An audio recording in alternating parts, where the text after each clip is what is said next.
Énorme trou d'1,5 milliard aux dépens du groupe La Poste. Le directeur général l'a admis la dernière fois. Même faux départ avec quasiment les mêmes sommes à la LONASE où une caissière principale avec des complices se serait amusée à créer des gagnants fictifs entre 2018 et 2021 afin de s'octroyer le jackpot. Le pur sang rechignerait. Crime économique de plus grande ampleur au trésor public où 2 inspecteurs se seraient mis à pomper quelques 5 milliards à la direction de la comptabilité publique. L'administration administre ainsi les pires leçons. Ni sobriété, ni vertu, mais venin et bassesse vulgaire. Il faut se souhaiter richesse, succès et beaucoup de thunes s'il le faut pour se convaincre que le bonheur n'y est pas. À longueur de radio et de télévision, on a cheese à banaliser. On ne parle plus que de ça depuis les années 2000. 1 milliard, chacun le sait, c'est 1000 millions. Face à la pauvreté et la misère crasse d'à côté et si proche, il faut être un humain sans humanité, le plus froid des monstres, pour avoir besoin de tout ce superflu pour vivre dans cette vie et ce monde de comédie et de tragédie. Monde où la mort s'attrape dès la naissance. Derrière chaque grande fortune se cache un crime, selon Balzac. L'argent, bon serviteur et mauvais maître quand on dérobe, on peut être riche, mais cette richesse, c'est de la pauvreté avec de l'argent. Il n'y a pas de leçon de morale à délivrer, la poutre est dans tous les yeux. On est autant le riche de quelqu'un, mais on est également le pauvre de quelqu'un d'autre. Il faut être content de ce qu'on a. Mais il ne faut pas se bercer d'illusions. On n'en est plus là. Les cols blancs méprisent la récollection. Confinés qu'ils sont, ceux d'en bas ont de qui tenir. Confinés qu'ils sont dans les ghettos sordides et quartiers spontanés, ils frappent, ils agressent et volent à leur tour le paisible et honnête citoyen, sans histoire et sans défense, victime expiatoire. Il ne voit plus de patrouille ni de ronde policière pour dissuader et prévenir. Tout se tient et tout est interdépendant. Petite digression, mais grande transgression. Prévarication, corruption, concussion, népotisme, égoïsme sont nos passions toxiques. Catastrophe globale, échec collectif, le bonheur individuel, ça n'est pas vrai. Il sera pour tous ou ne sera pas. Le tournant raté avec la reddition des comptes de la CREI a produit l'effet inverse en affolant les compteurs. La fraude est partout. Il y a certaines choses d'ailleurs qu'on voit mieux les yeux fermés. La traque des biens supposés mal acquis n'a pas acquis de succès. Elle était vendetta, elle a fini en nom de boudin, patatras. Un acte politique ne se juge pas aux victimes qu'il fait, mais aux mots qu'il évite. L'OFNAC est off, démonétisé. C'est trop beau pour être vrai. Qu'a-t-il fait d'ailleurs depuis 2012 dans la promotion de l'intégrité et la probité dans la gestion des affaires publiques, sinécure et incurie? Manopolité, disait-on en Italie, l'opération main propre en bonne et due forme est une exigence et une hygiène morale dans notre pays. À défaut, on fonce dans le mur. On ne volera point, c'est un commandement. En cette veille de Noël, c'est bien de le souligner, Jésus de Nazareth a délivré une phrase somptueuse: « Aime ton prochain comme toi-même ». C'est l'arche de Noé ou le déluge. Les Sénégalais, en tout cas, n'en peuvent plus des aventures de Picsou. Toc Toc Sénégal.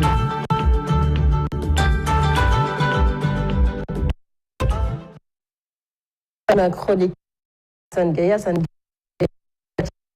d'information Toc Toc Sénégal pour décortiquer chronique bi nga xamante ne seetaan ngeen ko léegi mu doon àddu nag ci ay détournement ñu koy tudd lu bëri jamono ji ci ay nag structure yoo xamante ne ñu ngi ci Sénégal rawatina ay structure publique yoo xamante ne ñu ko fi nemmeeku muy laal ay kilifa. Assane Gueye ma bàyyi la nga daal di décortiquer chronique bi.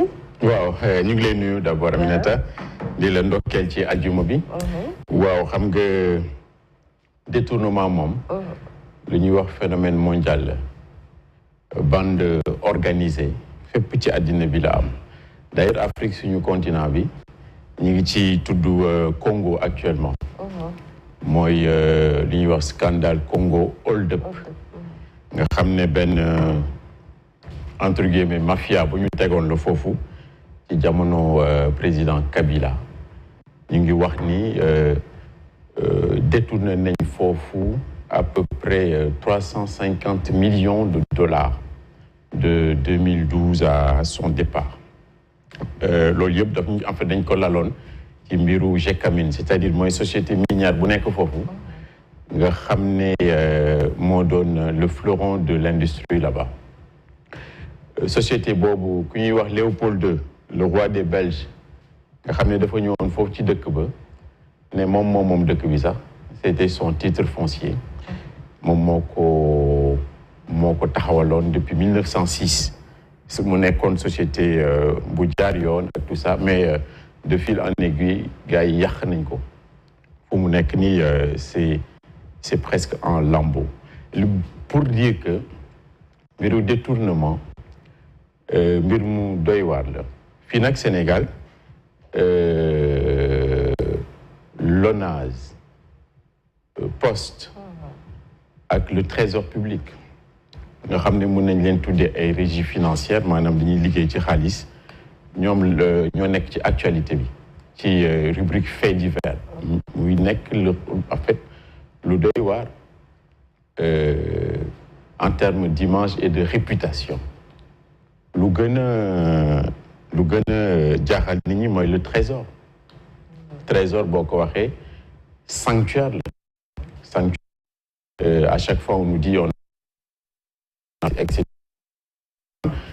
Question mooy poser son bopp mooy détournement supposé yi ñuy wax ay mbiru milliards la du ay millions ça veut dire que defuñu ko sur un délai court et en fait yàgg na l'ONAS par exemple mbir mi dafa tàmbale depuis 2018 léegi la hiérarchie maanaam chef yeeg tout ce qui doivent contrôler ak yooyu foofu il y a une sorte de laxisme et d'aveuglement loolu aussi war nañ ko wax mais détournement de fonds publics c'est mondial am na ay dëkk yoo xam ne tant bien que mal ñi ngi ci mucc mooy les pays scandinaves ay Suède Norvège ak tout ça parce que ñooñu dañoo teg ay mécanismes yoo xam ne ay ñàkk la quoi c'est-à-dire ay garde-fou yoo xam ne mënoo muus ba jéggi leen fii Sénégal am na volonté parce que teg nañ fii ay OFNAC depuis 2012 ak tout ça mais waaw mais voilà c'est ça ay CREI ak tout ça mais yooyu yëpp andi na ay débat yoo xam ne parce que niñ ko doxalee bon tey xelu nit ñi ak tout ça par exemple pour la CREI 2012 gars yi ne woon nañu demande sociale maanaam laaj dem jusqu'au bout ak tout ça mais niñ ko doxalee ak fu mu mujjee neexul kenn. Parce qu'on a vu Assane doguma la mooy ce qui s'est passé avec Khalifa Babacar Sall. caisse d'avance bu mairie bu Ndakaaru yaa ngi koy wax sànq. ci sa chronique. gis nañu CREI yi nu mu doxalee. mais est-ce que doxalin boobu bu woyoon ba tey détournement yi dinañ ko nemmeeku ba tey. bon loolu moom yàlla rek a xam. parce que kenn amul boule de cristal. maanaam di lire l'avenir. xam nga fii ci dëkk bi y a beaucoup de futurologues ñoo xam ne. dañuy xool waaw c'est ça man loolu. mënuma ko loolu météo la. mais c'était un pas. c'était un pas bu fekkoon vraiment jaaral nañ ko yoon ak tout ça mais la CREI moom. c'est un tribunal d'exception maanaam l'accusé wala ki nga xam ne dañ ko tuumaal il n'a pas tous les droits. amul ay recours amul voilà ak yu demee noonu non les tribunaux ordinaires ak tout ça ñi ngi fi et qui font normalement leur job. parce que ñu ngi xas les tribunaux matin midi et soir fépp mais boo xoolee les chiffres là ak tout ça ñi ngi def seen liggéey. Plus de 90% d'affaires, etc., sont vidées dans nos tribunaux. Loolu, c'est très, très important. Les tribunaux ordinaires, nous ne gérer affaires. Mais de toute façon, Khalifa Sall, détournement de fonds publics, tout ça, je ne sais pas, ils ont été condamnés. Ils l'ont condamné, avec tout ça. En fait, il n'y a qu'une dimension. De toute façon, mécanisme tout ça suffisant mais ak mécanisme boobu mënti teg muy États-Unis muy Arabie Saoudite ak tout ça doomu aadama ak tout ça waxuma ils sont forts mais souvent ils sont tordus. Tordus mooy bu ñu jaaree fii nga jaar feneen ak tout ça parce que la cybercriminalité sur les plateformes là numériques lu ne ngay gis foofu. Et il y a des gens qui sont très forts pour arnaquer. Mais daal ce qu'il faut dire mooy mécanisme de contrôle de prévention yooyu yëpp war nañ ko xoolaat ba de sorte que dëkk bi détournement de fonds publics détournement de fonds publics. Par exemple ce qui s'est passé au Congo une partie de l'argent il paraît que dafa demoon pour dafa dañ ko doon utiliser pour financer Hezbollah, c'est-à-dire entre guillemets le terrorisme. maanaam loolu fu ne la ñu mën a yóbbu. il faut ñu xool ko bu baax. pour terminer détournement de fonds publics maanaam bande organisée mafia li andi mafia fu mu nekk rek c'est la jungle. Insécurité day am la criminalité. Kenn dootul nekk ci sécurité. Ouais. Quand l'argent circule comme ça, on l'acquiert facilement. C'est très c'est compliqué. Il faut que ñu gën a sévère ci affaire yooyu. ñëpp ñi nga xam ne dañuy jël alalu mbooloo mais yow alalu mbooloo kenn du ko jël. Et puis milliards.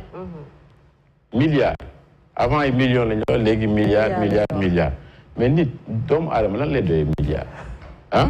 dund bii nga xam ne yàggul ak tout ça boo ci amee maafe maçon c'est pas grave maafe maçon ak non mais c'est vrai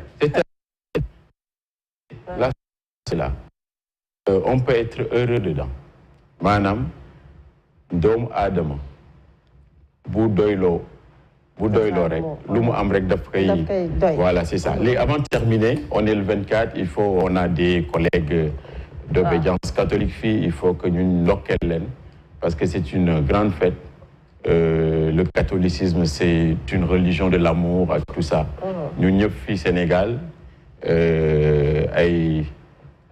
en fait ay mbokk lañ ak tout ça dëkk bi dafa am lu ñuy wax œcuménisme mooy doo ràññee kii fii la bokk wala fële ak tout ça ñun ñëpp vraiment nous sommes dans le même bateau dañuy ànd